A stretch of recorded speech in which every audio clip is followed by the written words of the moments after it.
ಮೌಲ್ಯದ ಹಳೆ ನೋಟುಗಳನ್ನು ನಾಶಪಡಿಸಲು ಬೆಂಗಳೂರು ಪೊಲೀಸರು ಮುಂದಾಗಿದ್ದಾರೆ.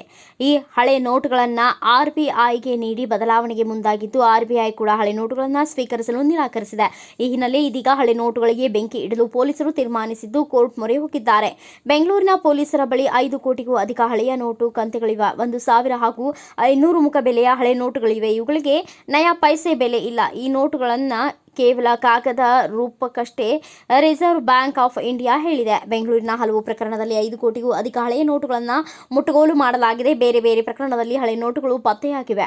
ನೋಟು ಅಮಾನ್ಯೀಕರಣ ಬಳಿಕ ಹಳೆಯ ನೋಟುಗಳು ಬೆಲೆ ಕಳೆದುಕೊಂಡಿವೆ. ನೋಟು ಅಮಾನ್ಯೀಕರಣ ಬಳಿಕ ಬದಲಾವಣೆಗೆ ಕಾಲಾವಕಾಶ ನೀಡಲಾಗಿತ್ತು. ಇದೀಗ ಕೊಟ್ಟ ಕಾಲಾವಕಾಶ ಮುಗಿದು ಹೋಗಿದೆ. ಹೀಗಾಗಿ ಹಳೆ ನೋಟುಗಳನ್ನು ಸ್ವೀಕರಿಸಲು ಸಾಧ್ಯವಿಲ್ಲ ಎಂದು ಆರ್ಬಿಐ ತಿಳಿಸಿದೆ. ಹಳೆ ನೋಟು ಹಿನ್ನೆಲೆ ಪೊಲೀಸರು ಬ್ಯಾಂಕಿನಲ್ಲಿ ಠೇವಣಿ ಮಾಡಲು ಆಗುತ್ತಿಲ್ಲ ಮತ್ತು ಆರ್ಬಿಐ ಕೂಡ ಈ ಹಣವನ್ನು ಸ್ವೀಕಾರ ಮಾಡುತ್ತಿಲ್ಲ. ಹೀಗಾಗಿ ಹಳೆ ನೋಟುಗಳನ್ನು ಸುಟ್ಟು ಹಾಕಲು ಪೊಲೀಸರು ನಿರ್ಧರಿಸಿದ್ದಾರೆ.